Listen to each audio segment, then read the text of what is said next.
Ang mga tauhan sa tula ay tila nagdaramdam ng matinding sakit at hinagpis dahil sa pagkamatay ng kanilang ama na isang bayani. Ang pangungulila at paghinayang ay naging daan nila upang magkaroon ng determinasyon upang ipaglaban ang ipinaglaban ng kanilang ama. Ang persona ay may malalim na pagkamuhi sa kahirapan at kawalang katarungan sa lipunan. Ang kanyang hikbi ay naglalaman ng galit, panghihinayang sa mga pangyayari na nagdudulot ng pagdurusa sa kanyang pamilya.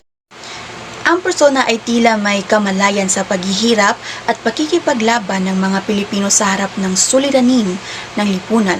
May pagtataka at pagdududa sa kung bakit may mga pagkakataong kinakailangang magsakripisyo ng buhay para sa layunin.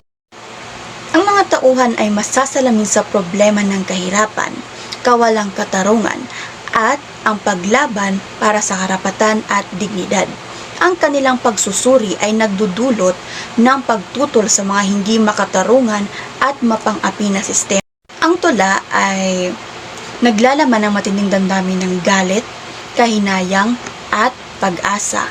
Maaaring magsilbing boses ng manunulat ang persona sa pagtatangkang ipahayag ang kanyang sariling karanasan, pananaw, at layunin.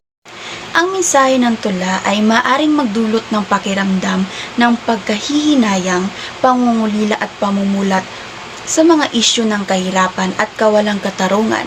Maaaring ito'y mag-udyok sa mambabasa na mag-isip na magkaroon ng damdamin ukol sa mga isyong panlipunan. Yun lang po at maraming salamat.